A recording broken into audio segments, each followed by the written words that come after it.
ईश्वराय नमः समुचय नमः श्रीमते नमः केशवाय नमः पुरुषोत्तमाय नमः शर्वाय नमः शिवाय नमः तानवे नमः भूतदे नमः निन्द्रे अव्याय नमः अव्याय नमः विधात्रे नमः धतुरात्मः अप्रयाय नमः अप्रमेयाय नमः ऋषिकेशाय नमः पद्मनाभाय नमः अमर प्रवीण नमः विश्वकर्णे नमः मनमय नमः तट्टे नमः त्रिविष्टाराय नमः त्रिवीरध्रुवाय नमः अग्राय नमः स्वस्ताय नमः कृष्णाय नमः लोहिताक्षाय नमः प्रभुताय नमः प्रभुताय नमः प्रभुताय नमः त्रिविशाय पवित्राय नमः मंगल परमसे नमः ईशानाय नमः प्राणदाय नमः प्राणाय नमः ज्येष्ठाय नमः श्रेष्ठाय नमः प्रजापते नमः हिरण्यगर्भाय नमः भूगर्भाय नमः माधवाय नमः मधुसूदनाय नमः ईश्वराय नमः ध्वनिने नमः मेधाविने नमः विक्रमाय नमः क्रमाय नमः अनुमात्मताय नमः दुराकृशाय नमः कृतात्मते नमः कृते नमः आत्मावते नमः सुरेशाय नमः शरणाय नमः शर्मणे नमः विश्वरतेसे नमः प्रजाबाहुला अहलाय नमः संवत्सराय नमः व्यालाय नमः प्रत्याय नमः सर्वदर्शनाय नमः अजाय नमः अंतराय नमः सुरेशाय नमः आत्मा शरणाय नमः विश्वरतेसे नमः प्रजाभावाय नमः अहलाय नमः संवत्सराय नमः व्यालाय नमः प्रत्याय नमः सर्वदर्शनाय अजाय नमः सर्वेश्वराय नमः सिद्धाय नमः सिद्धे नमः सर्वदय नमः जुदाय नमः सत्याय नमः समताय नमः समताय नमः समिताय नमः संबराय नमः अमुगाय नमः मुद्रिकाक्षाय नमः विश्ववर्णाय नमः विश्वकृते नमः रुद्राय नमः भूषिते नमः बब्रवे नमः विश्वाय नमः शुचिस्रवे नमः अमृताय नमः सोत्राय सर्वगाय सर्वनाय नवरतवराय नमः महत्व सर्वगाय नमः जनरतव विवेगाय नमः विदांगाय नमः हम वेदविदे नमः वेदविदे विवेगाय नमः वेदांगाय नमः विदविदेन कवाय नमः लोकाध्यक्षाय नमः सुराध्यक्षाय नमः धर्माध्यक्षाय नमः कृतकृतराय नमः चतुराष्टाय नमः चतुर्भुजाय नमः भुजराय नमः भुक्तराय नमः भुजनाय चतुराय नमः जगद्गणाय नमः अनगाय नमः विजयाय नमः चित्राय नमः विश्वनाय नमः पुनर्सवै उपेन्द्राय नमः मामनाय नमः प्रशावे नमः अमोघाय नमः सूचाय नमः उर्जिताय नमः अतीन्द्राय नमः सर्गाय नमः ध्रुवात्मते नमः नियमाय नमः यदा यमाय नमः विदाय नमः विदाय नमः सदा यज्ञ माधवाय नमः उदवै नमः त्रोमोत्सलाय नमः महामाय नमः महोत्सलाय नमः महाबलाय नमः महाबुद्धे नमः महावीराय नमः महाशक्ते नमः महाकृताय नमः श्रीमते नमः अम्यात्मते नमः मैत्रेय नमः ईश्वराय नमः मैत्रेय नमः श्रीनिवासदागते नमः अनिरुद्धाय नमः सुरानंदाय नमः गोविंदाय नमः गोविंदापते नमः मरिचतमनाय नमः सुंदरनाय नमः भुजात्मते नमः हिरण्यनाभाय नमः तुसुते नमः अवज्ञनाभाय नमः अमृताक्षनाभाय नमः अमृताक्षाय नमः सुराय नमः अच्युतते नमः सिंहाय नमः संधात्रे संतमते नमः स्थिराय नमः अजाय नमः सुत्राय नमः चुमृताय नमः दुर्वशाय नमः चौत्राय नमः चुमृताय नमः सुरग्नाय नमः गुरुवे नमः गुरुमताय नमः ध्यान धने नमः सत्याय नमः सत्यपराक्रमाय नमः निशान नमः अनिमिषाय नमः अग्रणे नमः वाचस्पते गगणाय नमः अग्रणे नमः ग्रामणाय नमः श्रीमते नमः नेत्रेण शरणाय नमः विश्वात्मते नमः सहस्राय नमः सहस्र आवर्तनाय नमः समृद्धाय नमः समृद्धाय नमः अहंकाराय अनिलाय नमः धरणीधर सुप्रसन्नात्मने नमः प्रसन्नात्मते नमः विश्वविजय नमः विजय नमः सत्कृते नमः साधवे नमः सदवे नमः जहनाय नमः नरणाय नमः असंज्ञाय नमः प्रियाय नमः इष्टकृते नमः शुचाय नमः शुद्धाय नमः विश्वाय नमः विश्वाय नमः वृषभाय नमः विश्वकर्णे नमः विष्णाय नमः वर्धाय नमः वर्धाय नमः विक्ताय नमः दामोदराय नमः अच्युताय नमः वांगणे नमः महेंद्राय प्रकाश अच्युताय प्रकाश नंदरावस्तुने नमः भास्करते नमः वांछिताय नमः गणे नमः शिवताय नमः त्रिकुंडाय नमः पुरुषाय नमः प्रदाय नमः वैकुंठाय कपिन्द्राय नमः पुरदक्षिणाय नमः अमृतचिताय नमः पुरजिताय नमः सत्यसंगाय नमः पुरदाय विनगाय नमः सत्यसंधाय नमः दर्शयामि विजात्मते सत्वात्मताय नमः पते नमः सत्वात्मताय नमः जीवनाय नमः विनगाय नमः मुकुंदाय नमः विदग्रकालकलाय नमः महदुषाय नमः मंगलाय नमः उत्तराय नमः वृक्षजित प्रमुदराय नमः सत्यधर्माय नमः विकटाय नमः कृतिराक्षाय नमः कृताय नमः शुमणाय नमः कृताय नमः महाराय नमः गोविंदाय नमः सुखेक्षमाय नमः गंगाधाय नमः गहान गुप्तं गंभीरात्मते नमः विदिशाय नमः वदिशाय नमः पूर्वे नमः पुण्यवक्रणाय नमः संकर्षणाय नमः अच्युताय नमः वरदाय नमः अच्युताय पुष्पराक्षाय नमः महासुरनाय पकना हलायुधाय नमः ज्योतिरादित्याय नमः अच्युतते नमः गणाय नमः अच्युतते नमः अच्युतते नमः अच्युताय तिरुवैष्णवाय नमः अच्युतते नमः समागाय नमः सन्यास कृते नमः समान चिंताय नमः कुलेशाय नमः गोहिताय नमः मोक्षवाक्षाय नमः मोक्षप्रियाय नमः अर्थवत्सिमण्डकाय शिवदाय नमः सिद्धाय नमः श्रीनिवाय नमः श्रीकराय नमः श्री साई लोकशंकरेन्द्राय नमः शतानंद विदुनाय नमः छिन्न समुद्राय नमः अनिशाय नमः भूषणाय नमः शुनाय नमः शुक्राय नमः हर्षिताय नमः कुंभाय नमः शुद्धाय नमः प्रतिधाय नमः प्रतिगाय नमः कावले मंगलाय नमः शुनाय नमः त्रिलोकेशाय नमः केशग्ने नमः हरे कामदेवन कामपलाय नमः कामग्रे नमः कामृताय नमः गन्धान कामृताय नमः वीराय नमः जुगंड ब्रह्मकृते नमः ब्रह्मणे नमः ब्राह्मणे नमः ब्राह्मण विदे नमः ब्राह्मणाय नमः महाप्रमणयाय नमः ब्राह्मण प्रियाय नमः महामार्कण्डेयाय नमः तेज नमः गुराय नमः गौराय सुराय नमः सत्राय नमः रोकजा वाचपते नमः वाचपते नमः संतुते नमः सत्रजाराय नमः सुरेशाय नमः यदुश्रेष्ठाय नमः चतुर्भुजाय अच्युताय नमः भूतमहेश्वराय नमः सर्व सुनीलाय नमः दर्पणाय पारिजिताय नमः मोक्षमूर्त बुद्धिप्रदाय नमः पराजिताय नमः चमूर्त महामूर्त दीपमूर्त व्यक्तमूर्त नमः शतमूर्त काय नमः कस्मिन् नमः यस्मिन् नमः तस्मिन् नमः लोकनाथन नमः सुवर्णंगाय मंगलंगणय सुनाय नमः शिलाय नमः चलाय नमः नमः लोक श्रवणे नमः आचतते तेजो वृक्षाय नमः प्रግራय नमः सुंगाय नमः निगराय नमः वैकराय नमः निक शृंगाय नमः गदा चित्राय नमः चित्रार्थे कामदे नमः समर्पणे उल्वाय नमः दुर्वाय निग्रहय नमः इंद्रगणय नमः महाउदार नमः नक्षत्राय नमः कुंदन पर्जन्याय नमः पवनाय नमः पावनाय नमः अनग्लय नमः अमृत अक्षायन माम अमृत कुशयन मा सर्वज्ञान मा सुरतान मा सुमृतान सुमृतान मा सुलभान माम सुरतान मा सिद्धान मा चतुर्युधान मा चतुर्तापरायन मा युगंधरायन मा उदुंबरायन माम अश्वत्थान मा चतुराचुर्यन मा सहस्रशिरायन मा शब्द जीवान मा शब्द दशेन मा शब्द वाहनायन माम अमृत गजयन मा अंचिन्यान मा भगुरतेन मा भयनाशान मा आनंदान सुरायन मा निर्गुणायन माम वंशवारुदय गंति रांगविशान अग्रे अंजु योगेशान मा हम सर्व कामदान मा आश्रमान मा जमान मा जमान सुवर्णान मा वाजु दंड दंडान मा दंडवान मा दंडवेडान माम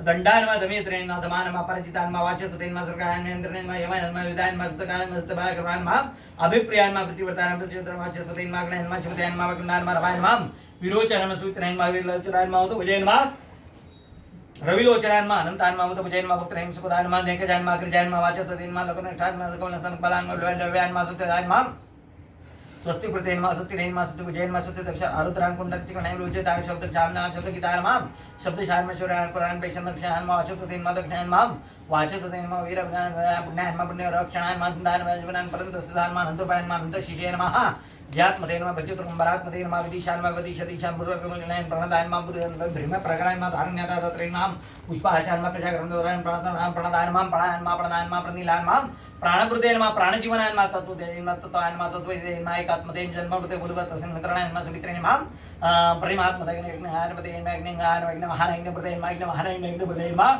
यज्ञ कृतेन मा यज्ञ नयन मा भजन मा यज्ञ साधन यज्ञ कृतेन मा यज्ञ गुहान मा अन्नान मा अन्नदान मा आत्मा यज्ञ मा स्वयं चतुर्खान नान मा समागान मा देवकिन्दान मा कर्तेन मा शिदीक्षान मा पापराशान मा शंकरप्रतेन नंदगणेन मा जगणेन मा जदाकृतायन मा गदातन शंकरप्रतेन नंदगणेन मा जगणेन मा जदाकृतायन मा गदाधरायन मा रथांगपणाय नमः अक्षोभ्याय नमः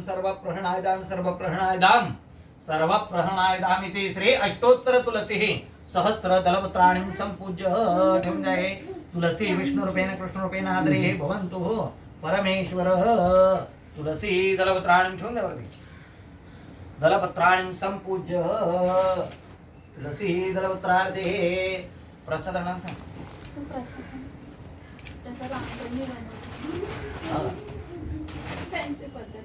हाँ तो जरा थोडंसं हे असतं आटो पण थोडंसं मागे सरकून बसा मागे सरकून बसा उभं राहून बसा उभं राहून मागे बसा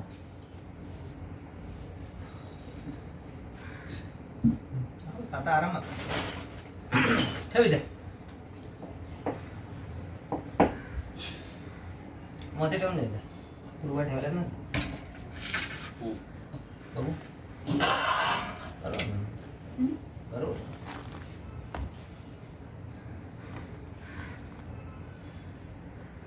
भटजीनी बनवायचं असं म्हणून अंकलला सांगितलं असं काही नाही आता मी कुठेच नाही बनवत बनवून ठेवलेलं असतं घरातल्या बाईनी बनवायचं असतं मला पहिला सांगला असतं मी बनवलं असतं आणि भटजीनी बनवायचं असतं म्हणून असं कुठेच लिहिलेलं नाही ते मी बनवायचो पहिले आता बसा ना ते सवय लावून ठेवली बाबांनी लावली मी पण नाही आता ते माझ्या अंगाशी नैवेद्यार्थे कृत भगवान विशाल नम नैवेद्यम प्रणाय स्वाहा पनाय स्वाहा मुदानाय स्वाहा समानाय स्वाहा सर्वेभ्यो ब्रह्मणेभ्य स्वाहा कृत भगवान विशाल नैवेद्यम प्रणाय स्वाहा अपानाय स्वाहा उदानाय स्वाहा सकराय उदानाय स्वाहा समानाय स्वाहा सर्वेभ्यो ब्रह्मणेभ्य स्वाहा उत्तराभूषणं समर्पयामि ह्याच्यातलं एक तुळशीचं पान काढून वरती ठेवून द्या तुलसी विष्णू रूपेण कृष्ण रूपेण आदरे हे भवन्तु परमेश्वर एक वाटी आण रे एक वाटी आणि चमचा आण प्रसाद काढायला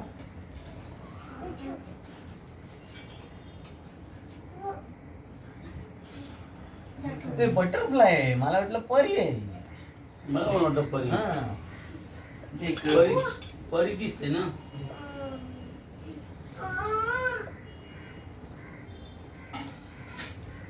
मला परी आहे ना तू या हे घे रे बाळा उचलते बस बस चमचा ठेवून ठेव ठेव वाटी ठेवू चमचा त्याच्यात ठेवा हे उचला हे घे ठेव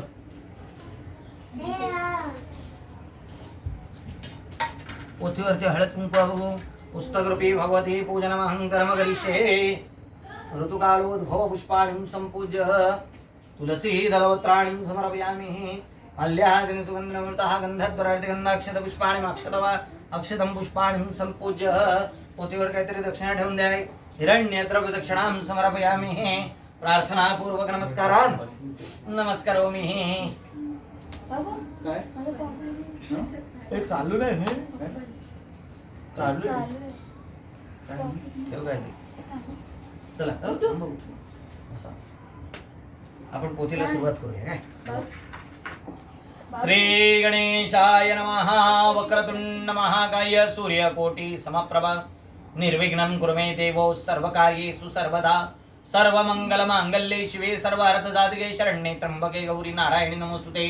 गुरुर्ब्रह्मा गुरुर्विष्णु गुरुर्देवो महेश्वरा गुरुर साक्षात् परब्रह्म तस्मै श्री गुरुवे नमः. श्रोतास प्रेमणा पुंडलेकवरदेव हरिविठ्ठल श्री सत्यनारायण महाराज की जय. गोपाल कृष्ण महाराज की जय. पंढरीनाथ महाराज की जय. जय जय रघुवीर समर्थ. एकदा पुढे पुढे सरका.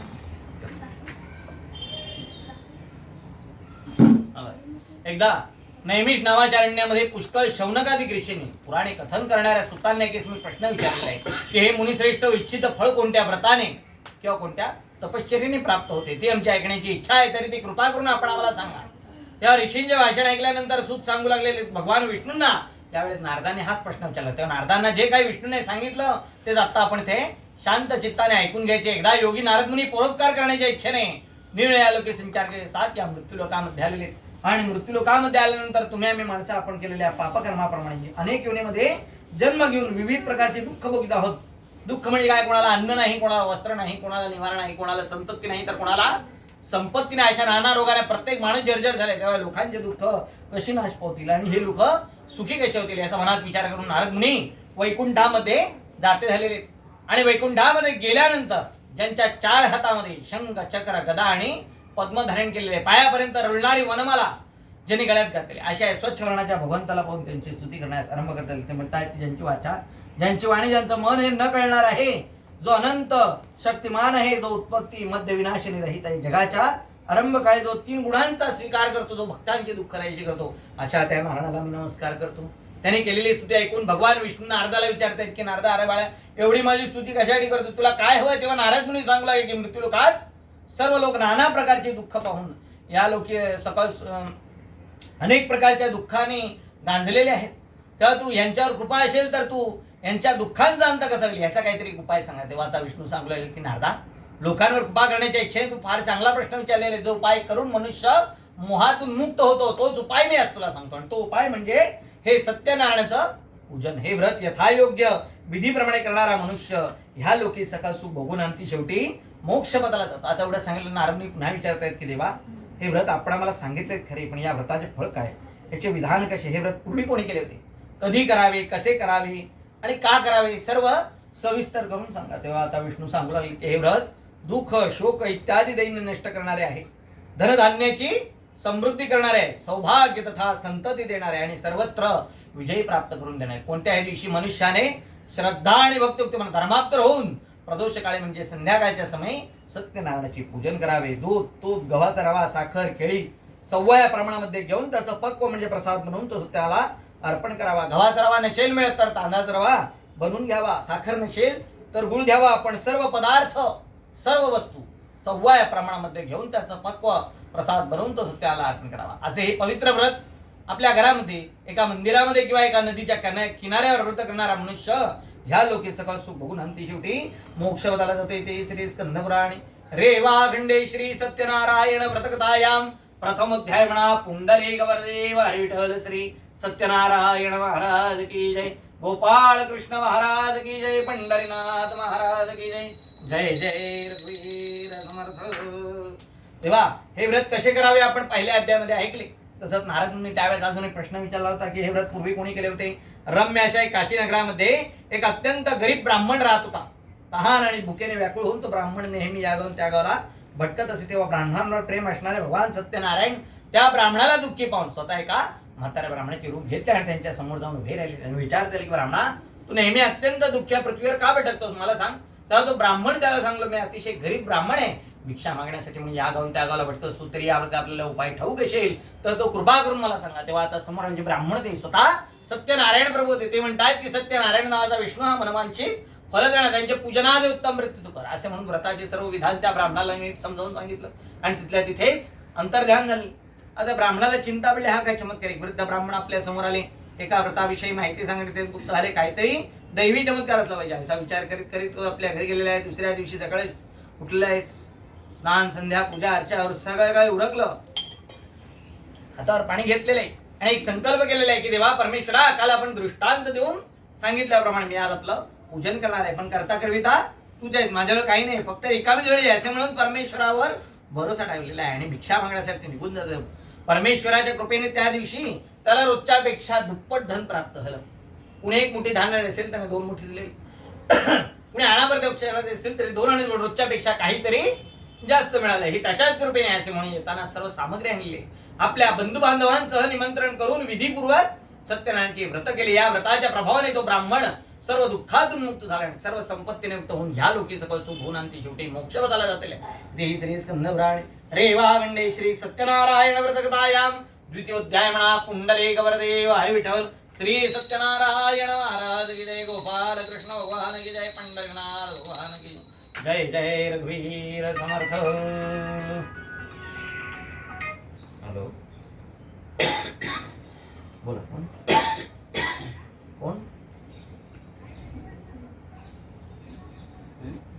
हो आता एक मी पूजेत आहे, एक तासाभराने फोन करा ना.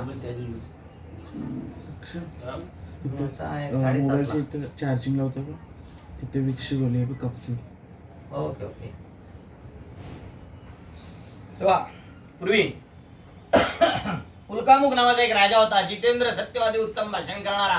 प्रत्येक दिवशी मंदिरामध्ये जायचा, गरीबांना ब्राह्मणांना धन दान देऊन त्यांचा शुभा असा आशीर्वाद घ्यायचा. एके दिवशी आपल्या स्त्री सवर्तमान भद्रशिला नदीच्या किनाऱ्यावर सत्यनारायणाचे असे पूजन करतो. त्याच वेळेस एक साधू नावाचा वाणी तिथे आला आणि व्रत करणाऱ्या राजाला विनम्रपणे विचारू लागलेला आहे की हे राजन, आपण काय करतात, कोणत्या देवतेचे पूजन करतात, मला सांगायला मी ऐकायला उत्सुक आहे.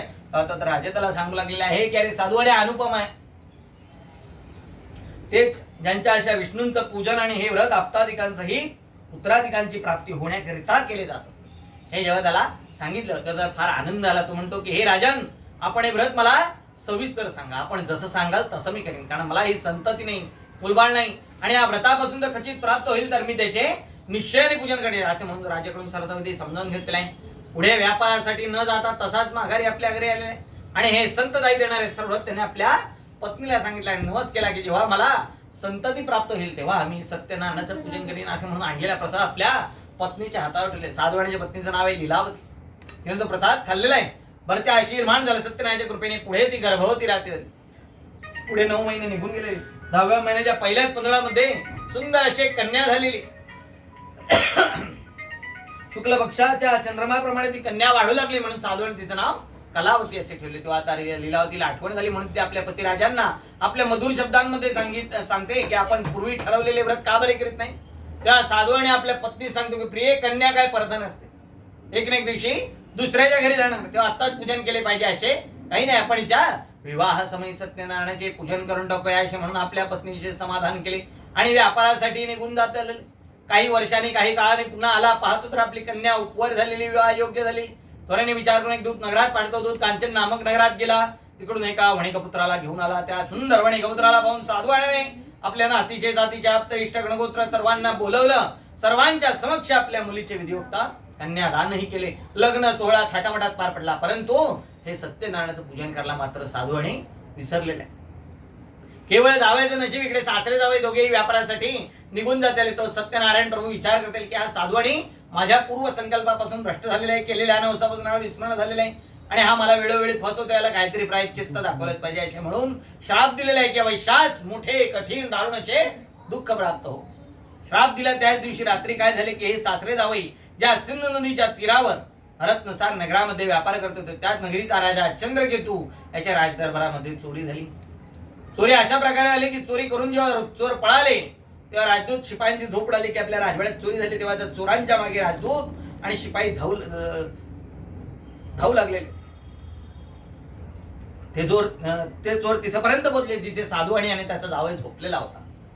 आता काय आपली धडगत नाही असे पाहून चोरलेले सोने नाणे द्रव्य सगळं तिकडे टाकले आणि न करता दुसऱ्या रस्त्याने निघून गेले. खरोखर चोर वगैरे काही नसून हा फक्त एक दैवी चमत्कार घडला होता. मागून राजाचे दूध शिपाई आले, पाहत होता राजद्रव्य सोने नाणे सगळे इथेच पडले. चोर कोण असे म्हणून झोपलेल्या वाहण्याला आणि मणिपुत्राला बांधून राजासमोर राजाने काही विचार न करता दोघांनाही मोठ्या किल्ल्याच्या कारागृहात ठेवण्याची आज्ञा केली. तेव्हा ते सांगतायत की आम्ही चोर नाही आहोत, आम्ही अमुक देशचे व्यापारी आहोत.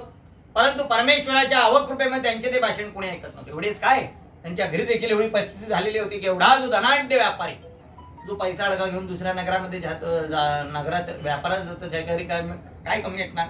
पण काही जे काय होतं सर्व चोरांनी चोरून दिलं होतं. तेव्हापासून आपणास अन्न कसे मिळेल अशा चिंतेत पडलेली साधवाणीची पत्नी लीलावती आणि मुलगी कलावती घरोघर भिक्षा मागू लागली. एके दिवशी अशी संध्याकाळच्या समयी कलावती कन्या एका ब्राह्मणाच्या घरी गेली. तिथे असेच एक सत्यनारायणाचे पूजन चालू होते म्हणून तिथे बसली. दुःख निवारण देवाची प्रार्थना केली. आता प्रसाद घेतला आणि रात्री घरी आली. यायला थोडासा उशीर झालेला आहे म्हणून आईने मुलीला विचारले की रात्री उशिरापर्यंत तू कुठे होतीस. तेव्हा ते आपल्या आईला सांगते की आई मी एका ब्राह्मणाच्या घरी इष्टसिद्धी देण्याचे व्रत पाहिले आणि आणलेला प्रसाद आपल्या आईच्या हातावर ठेवला. तिने तो प्रसाद पाहिला आणि तिला आठवलं की अशाच प्रकारचा प्रसाद आपल्याला आपल्या पती राजांनी काही वर्षापूर्वी दिला होता. तेव्हा आपण एक नवस केला होता. त्या नवसाचे परतफेड पूजन आपण आजपर्यंत केले. एवढी मोठी धनाढ्याची पत्नी असून आज आपल्यावर ही भीक मागण्याची पाहिजे. त्या देवाच्या अवकृपेमध्ये नसेल अशी तिच्या मनामध्ये शंका आली. म्हणते त्या ब्राह्मणाकडे गेले. देवाला बेल फूल वाहून नमस्कार करते. सांगते झालेले की माझ्या पतीचे आणि माझ्या जावयाचे सर्व अपराध क्षमा करण्याविषयी तू समर्थ आहेस असे म्हणून वारंवार प्रार्थना करते. त्यांच्या त्या व्रतविधीने सत्यनारायण देखील संतुष्ट झालेले आणि चंद्रकेतू राजाच्या स्वप्नात जाऊन दृष्टांत देऊन सांगितलेले आहे की हे राजन, तू जे दोन मोठे व्यापारी आपल्या पत्नी आपल्या बंदीत ठेवले ते उद्या सकाळी सूर्योदयापूर्वी सोडून दे. त्यांचे जे धन घेतलेले आहे ते त्यांचे त्यांस परत दे. मी सांगितल्याप्रमाणे जर तू नाही केलंस तर तुझे राज्य धन पुत्र यासह तुझा नाश करून टाकीन. आता एवढे मोठे स्वप्न पडल्यावर कोणाला झोप लागणार. राजा उठलेला आहे. सभा बोलवलेली. सभेमध्ये स्वप्न सांगितले बद्ध केलेल्या वाहण्याला आणि मणिपुत्राला लवकर मुक्त करा अशी आज्ञा केलेली. उभे त्यांना दोघांना हे समोर आणलेले. ते दोघे देखील घाबरले आणि त्यांना घाबरले म्हणून राजा त्यांना सांगू लागलेले आहे की वैश्य हो, परमेश्वराच्या अवकृपेमुळे त्यांचे ते भाषण कोणी ऐकत नाही. परमेश्वराच्या अवकृपेमुळे तुम्हाला आजपर्यंत फार मोठे दुःख प्राप्त झाले. आता तुम्हाला भय नाही किंवा भीती नाही अशा म्हणून त्यांच्या बेड्याकडे त्यांचं क्षोर कर्माधिक स्नान करवित आले. नवीन वस्त्र देऊन आग्रभागी बसून त्यांचं पूजन देखील केले. राजाने त्यांचे जे धन घेतले होते त्यांना दुप्पट करून दिले आणि सांगतो की आता आपण आपल्या घरी जाऊ शकता. इकडे साधवाने त्याच्या दाव्याने राजाला साष्टांग नमस्कार केलेला आहे. सांगतो की आपला प्रसादे करून आता आम्ही गमन करतोय. श्री स्कंदपुराण रेवा खंडे श्री सत्यनारायण व्रतकथायाम तृतीयोध्याय म्हणा पुंडले गवरदे वारी ठेवून श्री सत्यनारायण महाराज की जय. गोपाल कृष्ण भगवान की जय. पंढरीनाथ महाराज की जय. जय रघुवीर समर्थ.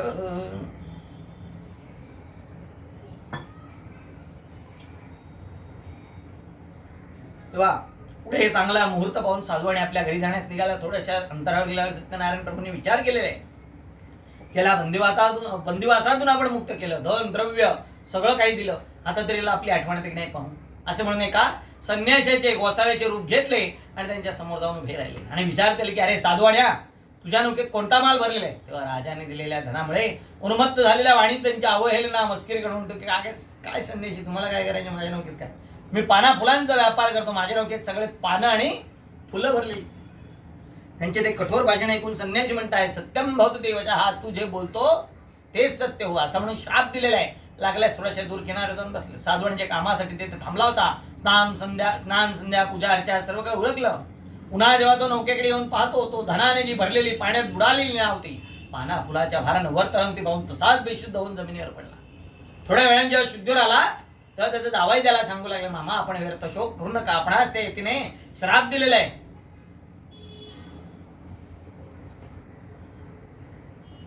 रांगोळी त्या यतीने श्राप दिलेला आहे. तर आपण त्यांच्या जवळ जाऊया, आपण शापमुक्त होऊ. ही त्यांचीच अवकृपा झालेली आहे.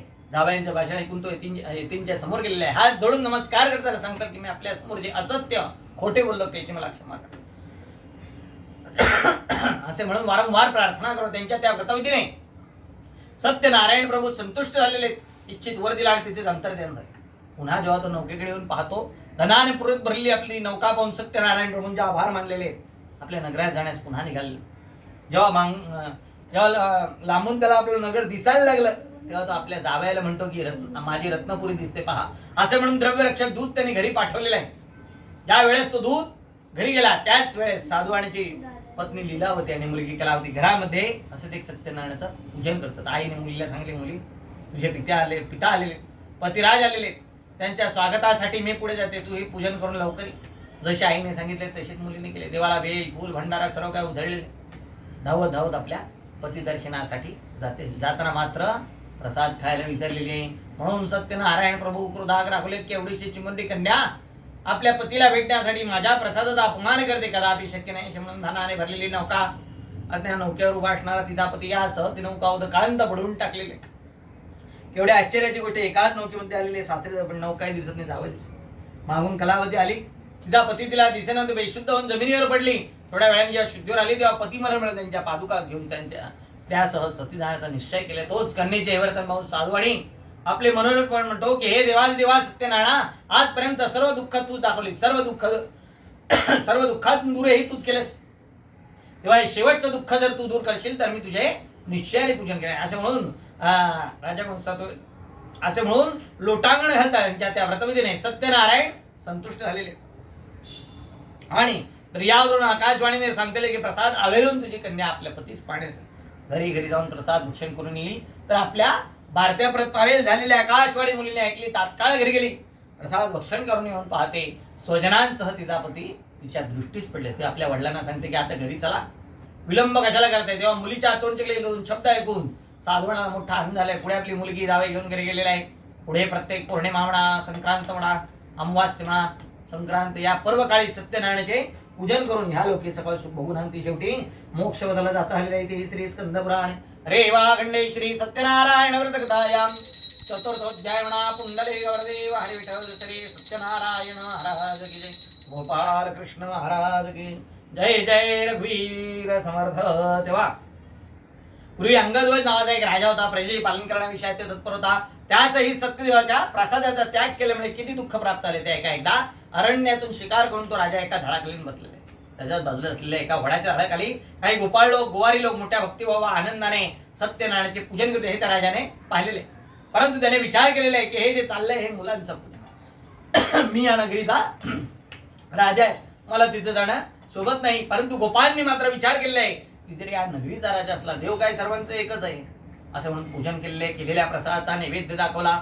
एका पानावर प्रसाद घेतला, तो राजासमोर ठेवलेला आहे. राजाने तो प्रसाद खाल्ला नाही. एवढेच नाही तर त्याने नमस्कार देखील केला. हा त्या गोपांचा नसून सत्यनारायण प्रभूंचा अपमान केला. लागल्यास तिकडून निघून गेलेला आहे. कित्येक तरी मैल कोस चालून गेला, परंतु त्याचे राज्य, धन, पुत्र काही दिसत नाही. माघारी वळून पाहतो तर फक्त एका वडाच्या झाडाखाली चाललेले सत्यनारायणाचे पूजन. तेव्हा त्याने विचार केलेला की मी एवढं कोसम कोस चालून आलो तर या सत्यनारायण मला काय दिसतोय आणि माझे सर्व नष्ट नशील केले. असे म्हणून माघारी आलेल्या आहे गोपांच्या सान्निध्यामध्ये बसून भजन कीर्तन करून रात्र तिथेच घालवली.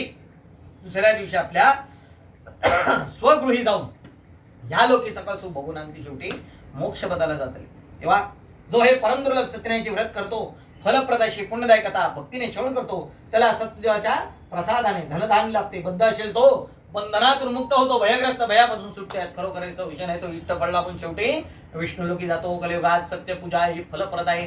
त्याला कोणी काळ म्हणतात, कोणी ईश म्हणतात, कोणी सत्य म्हणतात, कोणी सत्यनारायण आणखी कोणी सत्यदेव म्हणतात. कलियुगात हाच सनातन नानारूपी धारण करणार विष्णू व्रतरूपी येते. श्री स्कंद पुराणे रेवाखंडे श्री सत्यनारायण व्रतकथायाम पंचमोध्याय म्हणा. पुंडले गवदेव हरी विठ्ठल श्री सत्यनारायण महाराज की जय.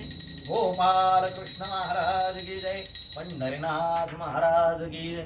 सच्चिदानंद सद्गुरु श्री साईनाथ महाराज की जय. जय जय रघुवीर समर्थ. दिवा आता त्या जगात तुम्हाला 2 मिनिटं आरती घ्यायची. आपल्याला समय समोर घ्या, अशी इथे घ्या, हळू हळू. तशी न घेता वरतून उचला, अशी हळू एकदम. गरम नाही ना?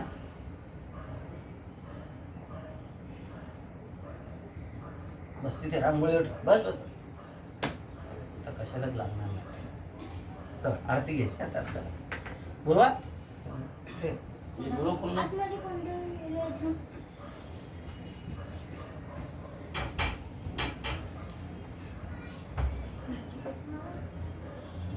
चला आरतीला चला. डब्बा देतो ना. अस्मिता चला आरतीला बोला कुठे गेली ती खाली राहून. आरती.